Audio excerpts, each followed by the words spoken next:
नमस्कार. सहज आणि सोपे शिक्षण या यूट्यूब चॅनलवर माझ्या सर्व बालविद्यार्थ्यांचं खूप खूप स्वागत आहे.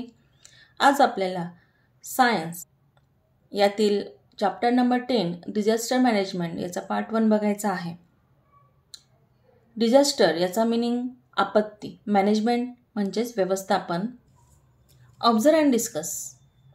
तर इथं काही न्यूजपेपरमधील कात्रणं दिलेली आहेत, त्यांचं निरीक्षण करायचं आहे. ट्रक अपघातात तिघांचा मृत्यू. Mahad bridge collapse. वर्धा वादळाचे चेन्नई थैमान. रशियाचे विमान कोसळले. शस्त्राच्या धाकाने मेलमध्ये प्रवाशांना लुटले. Tsunami smashes Asia.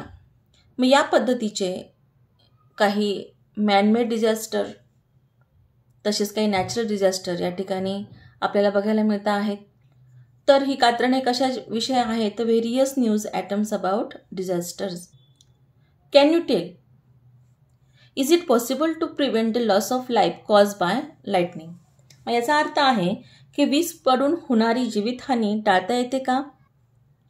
The loss of life cannot be prevented if it is cause by lightning. But if there is thunderstorm म्हणजे काही वादळ असेल विथ लाइटनिंग म्हणजे विजा पण चमकत असेल त्यावेळेला वन मस्ट बी केअरफुल. तर प्रत्येकाने अशी काळजी घेतली पाहिजे की not leave house and take shelter at proper place.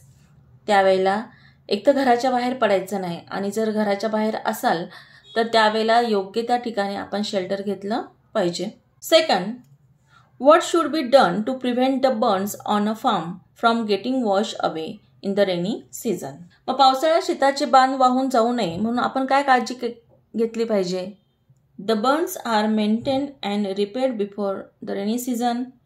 Also if there is logging it may break the burns. Therefore, a suitable opening is made in the burns which drains off the excess of water without breaking the burns. तर मग याचा अर्थ आहे की पावसाळ्याच्या सुरुवातीला आपण जे काही बांध असतील ते रिपेअर केले पाहिजेत. त्यानंतर ज्या ठिकाणी पाणी साचत असेल तर त्या ठिकाणी एखादी ओपनिंग वाट करून दिली पाहिजे अधिक पाणी जाण्यासाठी. थर्ड क्वेश्चन आहे, why do we experiences water scarcity. पाणी टंचाई का निर्माण होते? There is no sufficient rainfall during the particular year. It causes water scarcity. Also due to over consumption, also unplanned way. If the water in dams and lakes are used due to this it causes water scarcity. तर जर एखाद्या विशिष्ट वर्षी पुरेसा पाऊस पडला नसेल किंवा धरणं आणि तलावांमधील पाण्याचा योग्य वापर केला नाही, अधिक वापर केला तर यामुळे सुद्धा पाण्याची टंचाई निर्माण होत असते. We have studied 2 types of disaster, namely manmade and natural disaster. Into which categorise do the disaster shown in the news item above fall. वरील कात्रणांमध्ये ज्या काही आपण बातम्या बघितल्या त्याच्यात मॅनमेड आणि नॅचरल डिझास्टर कोणते आहेत? वर्धा वादळाचे चेन्नई थैमान. तर या ठिकाणी हे नॅचरल डिझास्टर आहे.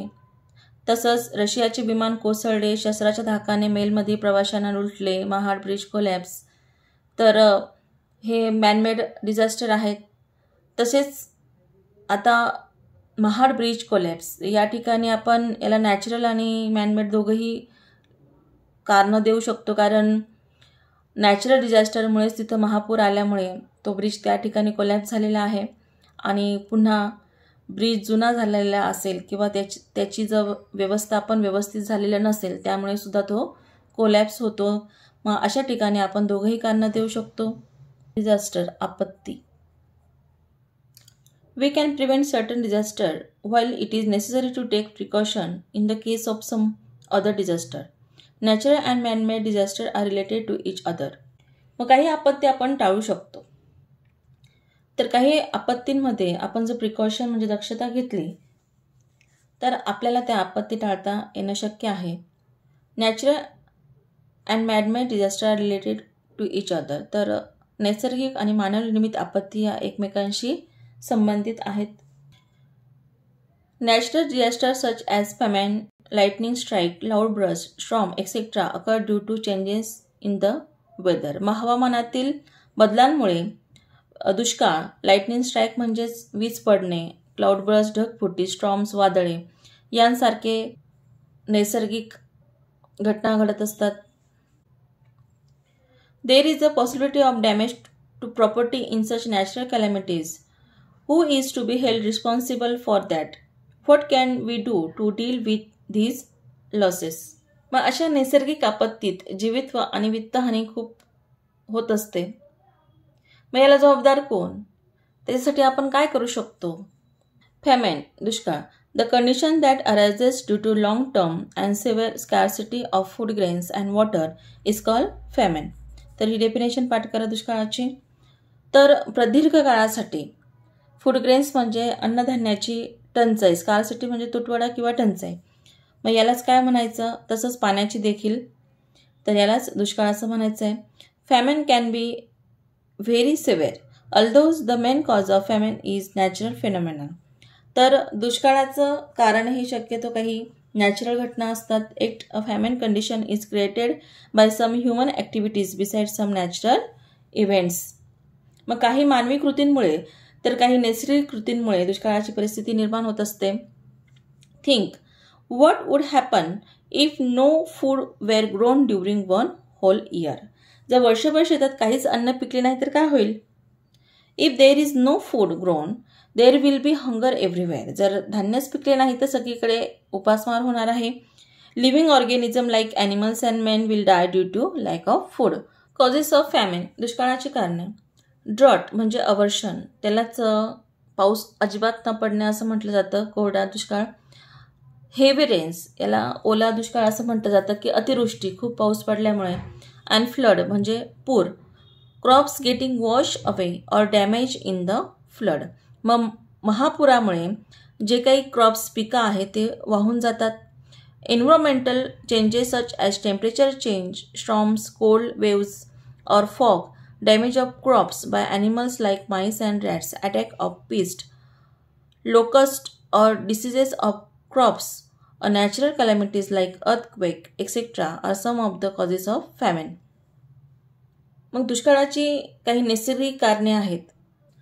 तापमानातील बदल, वादळे, थंड हवा, डॅमेज ऑफ क्रॉप्स म्हणजे पिकांचं नुकसान, by animals like mice and rats, उंदीर आणि घुशी इत्यादी प्राण्यांमुळे होणाऱ्या पिकांचं नुकसान, तसेच भूकंप यामुळे देखील दुष्काळ निर्माण होत असतो.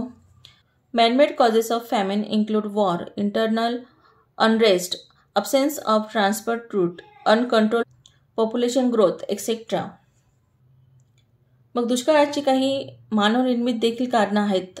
त्यात वॉर म्हणजे युद्ध, म्हणजे अंतर्गत अशांतता, अब्सेन्स ऑफ ट्रान्सपोर्ट वाहतुकीच्या मार्गांचा अभाव, अनकंट्रोल पॉप्युलेशन ग्रोथ अमर्याद अशी लोकसंख्या वाढ. मग ही काही मॅनमेड कॉजेस आहेत फॅमिनची. There are records of loss of life cause by severe famine in various part of the world. Asia has turn out to the most famine affected continent of the world. जगात विविध प्रदेशात तीव्र दुष्काळ पडून त्यात प्राणहानी झालेल्याच्या नोंदी आहेत. आशिया हा जगातील प्रमुख दुष्काळग्रस्त खंड ठरला आहे. The majority of the famine occurs in drought prone and flood affected region. Majority म्हणजे बहुतांश दुष्काळ अवर्षण प्रवण. ड्रॉट प्रॉन म्हणजे अवर्षण प्रवण की जिथं पाऊसच पडत नाही. फ्लड अफेक्टेड रिजन म्हणजे जिथं पूरग्रस्त प्रदेश आहे, तर या ठिकाणी दुष्काळ पडलेले आहेत. Among the most dreadful famine that have occurred in the world are the famine that affected India and China. मग जगात जे भीषण दुष्काळ पडले आहेत त्यात भारत आणि चीनमधील दुष्काळ प्रमुख आहेत. Are we responsible for famine? आपण दुष्काळाला जबाबदार आहोत का? 1. Water shortage is increasing as the balance between rainfall and population is disturb. मग पर्जन्यमान आणि लोकसंख्या यांचा समतोल बिघडल्याने पाण्याचा तुटवडा वाढत आहे. 2. Those there has been a very high rise in the production of food grains as a result of the green evolution, मग हरित क्रांतीमुळे अन्नधान्य उत्पादनात प्रचंड वाढ झाली असली तरीही the balance of the environment has been lost due to use of chemical fertiliser, pesticides and weedicides. व तरीही एन्व्हायरमेंटचं जे काही बॅलन्स आहे, संतुलन आहे, ते नष्ट झालेले आहे. तर कशामुळे? तर केमिकल फर्टिलायझर, रासायनिक खते, जंतुनाशके आणि वेडिसाइड्स म्हणजे तणनाशके यांचा वापर केल्यामुळे. कारण हे काही प्रमाणात पर्यावरणामध्ये पसरत असतात, तसेच याचा मातीवरही परिणाम होतो. वेडिसाइडचा जे काही तिथं असलेलं जे काही क्रॉप आहे त्याच्या मुळांवर देखील त्याचा परिणाम होत असतो.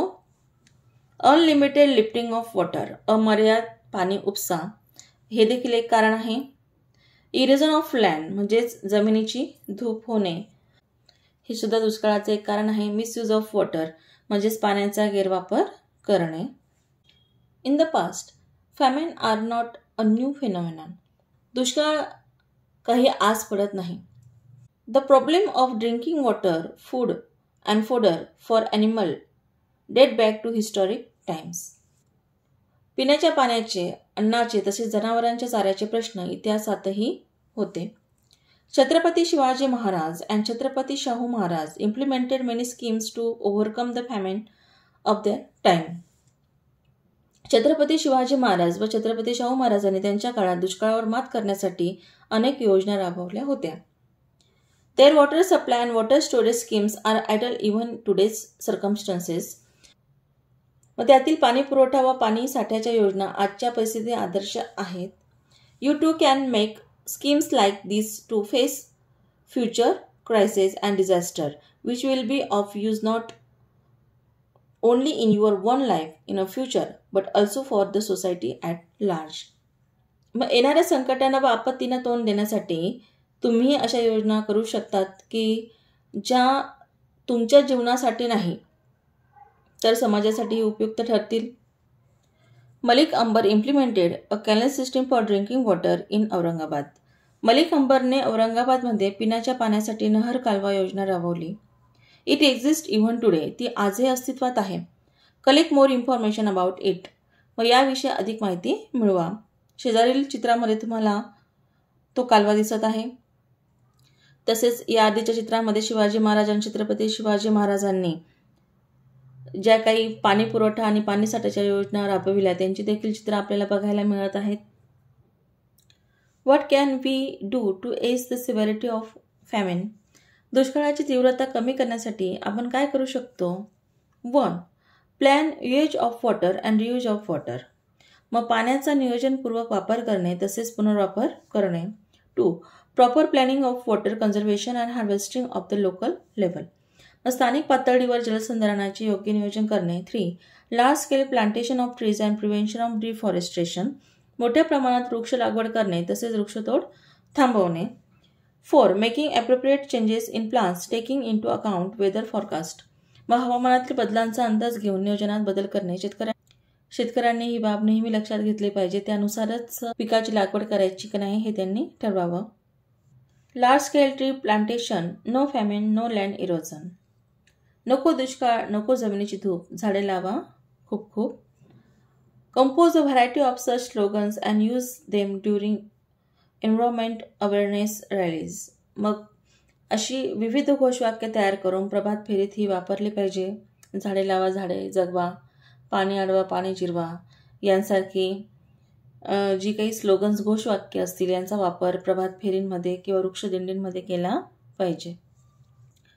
क्लाउडबर्स्ट, ढगफुटी. Can you tell what causes rain. तर या प्रश्नाचं उत्तर आपण 3री पासून बघत आलेलो आहोत.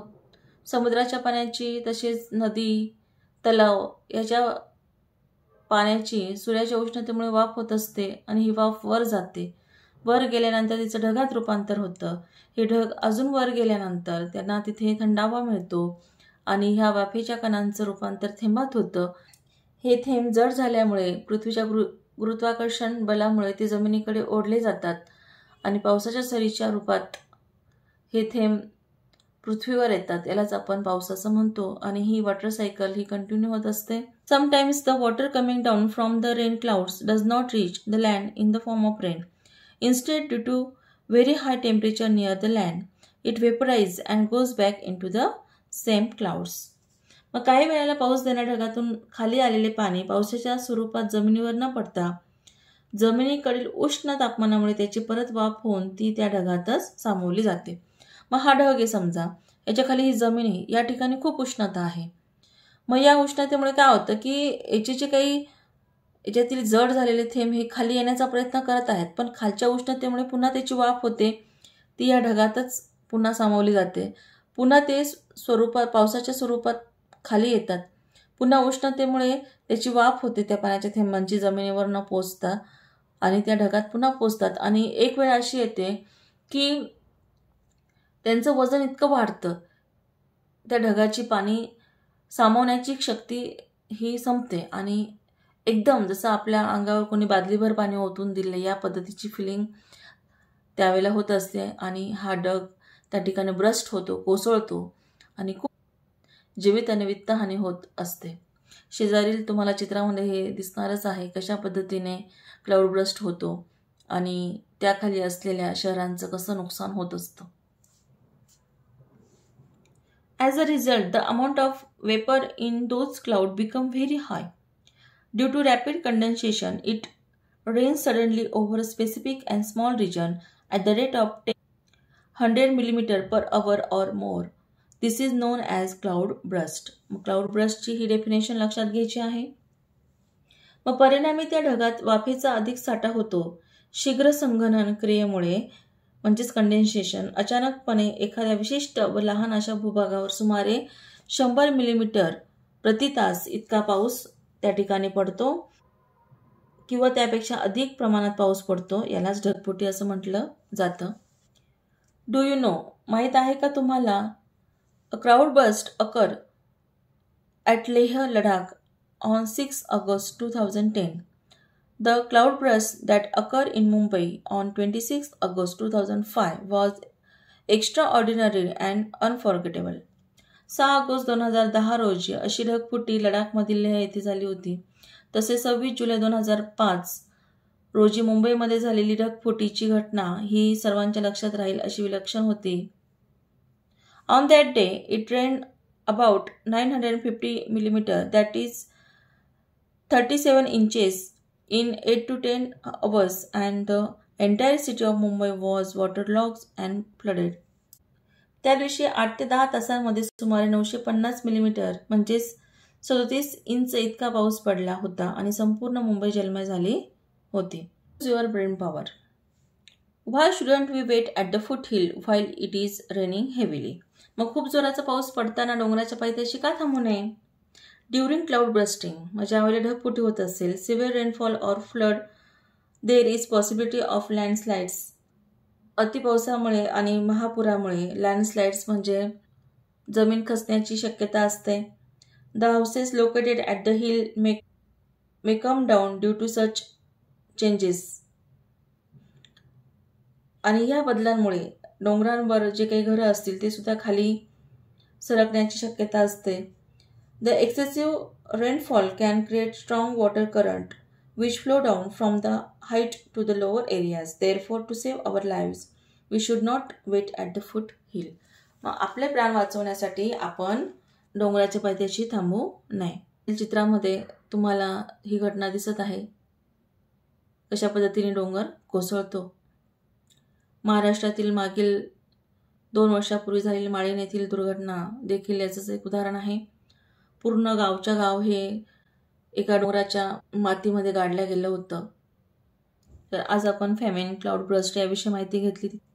तुम्हाला हा व्हिडिओ आवडला असेल तर माझ्या सहज आणि सोपे शिक्षण यूट्यूब चॅनलला सबस्क्राईब करा, लाईक करा, शेअर करा, कमेंट्स करा आणि व्हिडिओ बघितल्याबद्दल खूप खूप धन्यवाद.